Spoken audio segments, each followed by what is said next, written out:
जय माता दी दोस्तों, स्वागत है आपका आपके अपने यूट्यूब चैनल अन्नपूर्णा क्रिएशन में। और मैं हूं आपके साथ अभिनंदन तिवारी। कैसे हैं आप सब? ये मुझे कमेंट बॉक्स में जय लक्ष्मी नारायण लिखकर ज़रूर बताइएगा। लक्ष्मी नारायण भगवान आप सभी का कल्याण करें। तो दोस्तों, आप सभी को आने वाली मोक्षदा एकादशी की ढेर सारी शुभकामनाएं। अब किन एकादशी मोक्षदा एकादशी का पावन पर्व 11 दिसंबर 2024 को मनाया जाएगा। तो आज के इस वीडियो में हम आपको मोक्षदा एकादशी की पावन कथा सुनाएंगे। तो वीडियो शुरू करने से पहले हमारी आपसे एक रिक्वेस्ट है कि अगर आपने वीडियो को लाइक, शेयर और सब्सक्राइब नहीं किया हमारे चैनल को, तो हमारे चैनल अन्नपूर्णा क्रिएशन को लाइक, शेयर और सब्सक्राइब कीजिए। बेल आइकन को प्रेस कीजिए ताकि हमारे द्वारा अपलोड की गई जानकारी सबसे पहले आप सभी तक पहुँचे। तो आगे मिलेंगे आपसे नेक्स्ट तो हम वीडियो शुरू करें इससे पहले लक्ष्मी नारायण भगवान का जयकारा लगा के हम वीडियो की शुरुआत करते हैं। बोलो लक्ष्मी नारायण भगवान की जय। तो मोक्षदा एकादशी की पावन कथा इस प्रकार है कि महाराज युधिष्ठिर ने एक बार भगवान श्री कृष्ण से कहा कि हे भगवान, आप तीनों लोकों के स्वामी हैं, सबको सुख देने वाले हैं, जगत के पति हैं। मैं आपको भक्तिपूर्वक नमस्कार करता हूँ। हे देव, आप मुझे सबके हितैषी हैं। मेरे संशय को दूर कर मुझे बताइए कि मार्गशीर मास के शुक्ल पक्ष में आने वाली एकादशी की क्या महिमा है। इस दिन कौन से देवता की पूजा करते हैं और इस दिन पूजा और उपवास करने से क्या फल प्राप्त होता है। तब मुझे पूरी विधि बताइए कृपया करके। भक्त वत्सल भगवान श्री कृष्ण कहने लगे कि हे धर्मराज, तुमने बड़ा ही उत्तम प्रश्न किया है। इसके सुनने से तुम्हारा यश संसार में फैलेगा।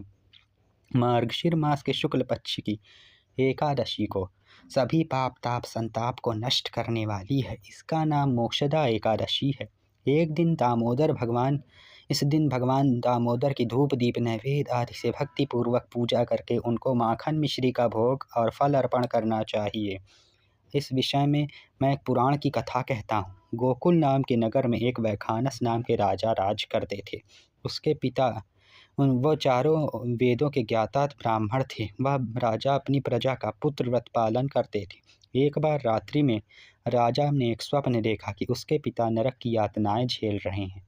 उसे ऐसा स्वप्न देखकर बड़ा ही आश्चर्य हुआ। वह प्रातःकाल विद्वान ब्राह्मणों के पास गया और अपना सारा स्वप्न सुनाया। कहा कि मैंने अपने पिता को नरक के कष्ट उठाते देखा। उन्होंने मुझसे कहा कि हे पुत्र, मैं नरक में पड़ा हूँ, मुझे यहाँ से मुक्त कराओ।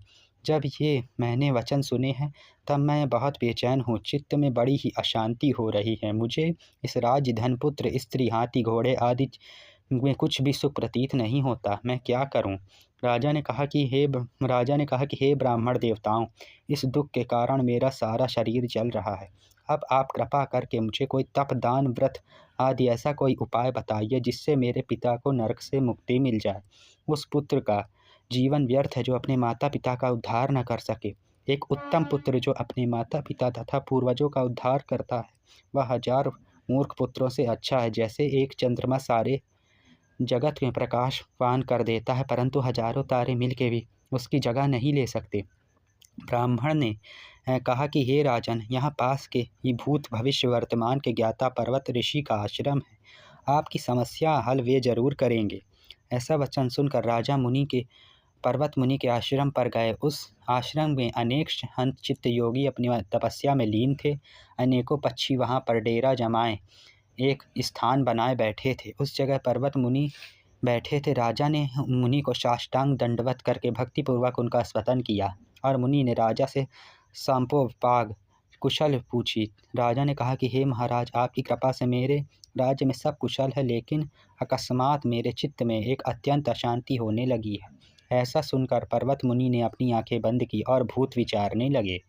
फिर बोले कि हे राजन, मैंने योग के बल से तुम्हारे पिता और माता के कुकर्मों को जान लिया है। उन्होंने पूर्व जन्म में कामातुर होकर तुम्हारे पिता ने अपनी पति को रति दी, किंतु सौत के कहने पर दूसरी पत्नी को ऋतु का दान मांगने पर भी नहीं दिया और तरसाते रहे। उसी पाप कर्म के कारण तुम्हारे पिता नरक में यातनाएं झेल रहे हैं। तब राजा ने कहा कि इसका कोई तो उपाय बतलाइए मुझे। मुनि बोले कि हे राजन, आप मार्गशीर मास की शुक्ल पक्ष में पड़ने वाली एकादशी का उपवास करें। उस उपवास के पुण्य को अपने पिता और माता को अर्पण कर दें। इसके प्रभाव से आपके माता पिता की अवश्य नर्क से मुक्ति मिलेगी। मुनि के वचन सुनकर राजा महल में आया और मुनि के कहने अनुसार कुटुंब सहित मोक्षदा एकादशी का व्रत धर्मपरायण होकर किया। इसके उपवास का पुण्य अपने माता पिता को अर्पण कर दिया। इसके प्रभाव से उनके पिता और माता दोनों को नर्क से मुक्ति मिल गई और स्वर्ग से जाते हुए उनके माता पिता अपने पुत्र से कहने लगे कि हे पुत्र, तेरा कल्याण हो। यह कहकर वह स्वर्ग चले गए। मार्गशीर मास में की शुक्ल पक्ष की पड़ने वाली एकादशी की महिमा बड़ी ही अपरंपार है।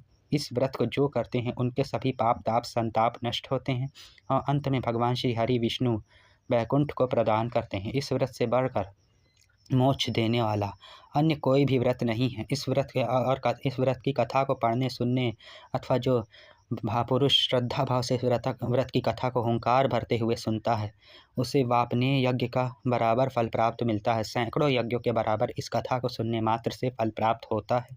तो यह मोक्ष और मोक्षदा एकादशी की महिमा बड़ी ही अपरंपार है। यह मोक्षदा एकादशी का व्रत मोक्ष और वैकुंठ को प्रदान करने वाला, चिंतामणि के समान कामनाएं पूर्ण करने वाला बड़ा ही उत्तम व्रत है। तो ये थी दोस्तों हमारी मोक्षदा एकादशी की व्रत कथा। बोलो लक्ष्मी नारायण भगवान की जय।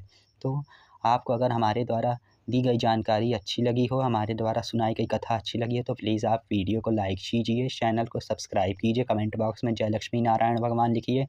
अपने ज़्यादा से ज़्यादा मित्रों तक इस कथा को शेयर कीजिए, क्योंकि जितने लोग इस कथा को सुनेंगे उतना ही आपको पुण्य प्राप्त होगा। तो ज़्यादा से ज़्यादा मित्रों तक हमारी वीडियो को शेयर कीजिए, चैनल को सब्सक्राइब कीजिए, लाइक कीजिए।